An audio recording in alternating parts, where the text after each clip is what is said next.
We often hear stories of people who succeed and proudly give back to their parents, parents that sacrifice everything for them, parents that were their safety net, people they could always call back to. But there are people we don't talk about them enough. These are people who got the opposite of what the other persons got. People who got emotionally and financially irresponsible parents, parents that were very lacking in every aspect of life. Now, this video is not about blame, it's about the long-term effect of these experiences on these people, especially as adults. If you feel oddly uncomfortable, I think this topic is for you. There's this expectation in society where they say the parents are supposed to be the ones you can fall back to. You know, when everybody leaves you, everybody abandons you, it's just your family that you have. That's where you hear people say things like, your family is still your family, no matter what happened, because they have this mindset that family is the only people that will love you unconditionally, people that won't judge you, people that will always accept you when things go wrong. But you tend to realize that even you as a person, you do not have such luxury. You don't have people to call, you don't have people you can look back.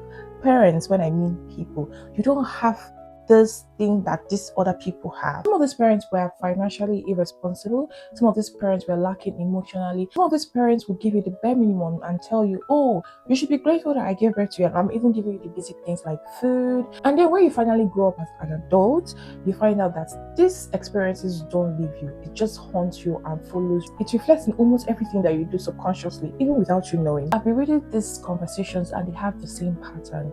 Children are being asked for money from their parents, and that does not make the parent a bad person. Sometimes this money could be big, sometimes it could be small. You tend to realize that is because these people did not build stability.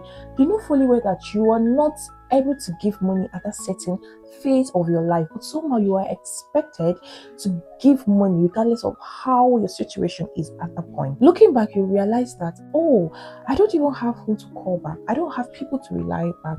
I can't even be going through shit and then my parents come to my mind because, I mean, what can they possibly offer me? They don't even have that room. They didn't create that room for me to always come back. I do not have that luxury of having to call my parents. You go on Twitter, you hear stories of people say things like, oh, at some point it was tough for me. If not for my parents, I don't know how I would have done. I needed a loan for my business. My parents came through for me.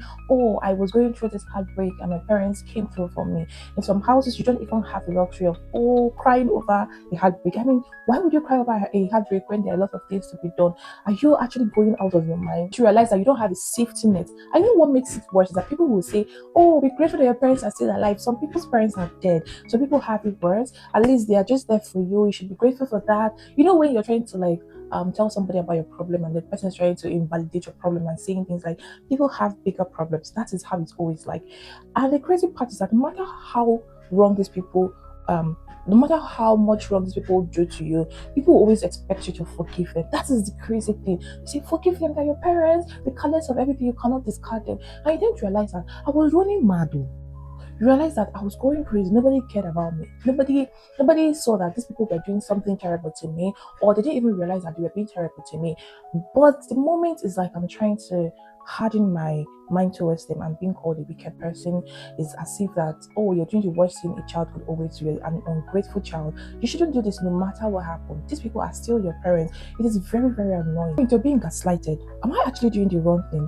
Maybe I should have blocked them. Maybe I'm overreacting. That is the crazy part of all these things. Growing up, you don't have the luxury of depending on others because you never got that feeling of having to depend on your parents.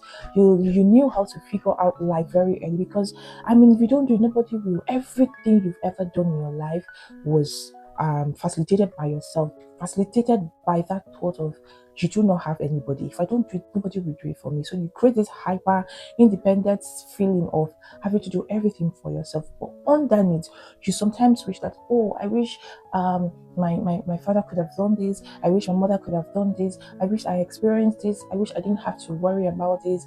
When I was in secondary school, yeah, there was this girl that would say, if I go to the bookstore today and it stresses me to get my book, I'll just call my mom. She even said that to me. Like, her mom actually told her, if you need help, always call me. If you need help, you can call me.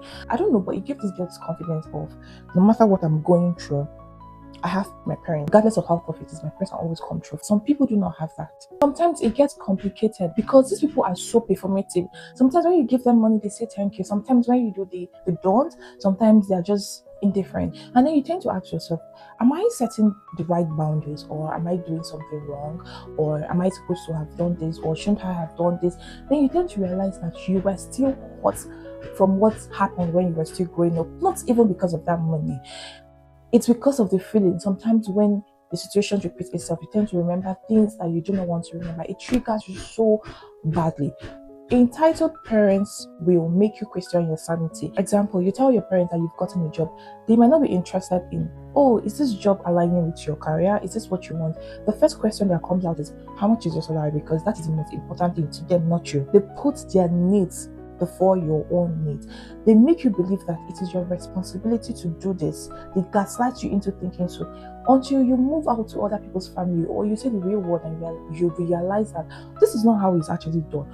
Oh, I've been living in a lie all this while, or my life has been a lie, and you tend to crave what these people have. Sometimes it's not about the money, sometimes it's about the warmth, it's about these people being there, these people being present, these people wanting the best for you. Feeling a certain way towards your parents doesn't make you ungrateful. Of course, they brought you into this world. It doesn't make you wicked, it doesn't make you selfish.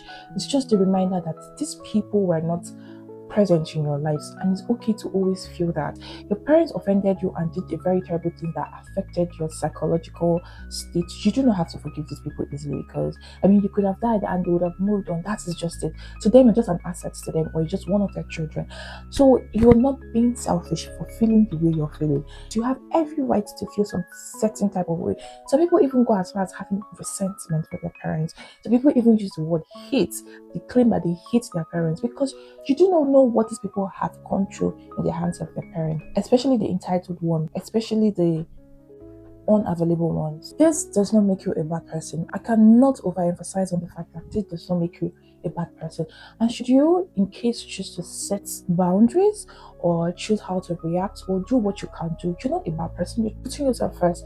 You always put yourself first in every situation, because that is what these people will always do. There's this thing that goes like, you go extra mile for people that you know would go extra mile for you. You were losing your sanity and they didn't care. You were being burdened at a very early age of your life. You sorted out your issues, school, money. They didn't care. So why should you want to care? Sorry for sounding selfish, but that is just how it is. If this is you, or this resonates with you, you shouldn't feel guilty for feeling the way you feel. That hate, that resentment will always keep on popping up until you finally and gradually heal. It's a process. It's not something you just clean off and expect it to just go pop. So do not allow anybody to gaslight you into thinking that, oh, your parents are still alive, so you should just forgive them and make the most out of it. That is gaslighting. The most bravest thing you can do is just to accept the truth and try to you cannot rewrite your past, but you can change what is in your present and try to fit into that life that you were not given the support for.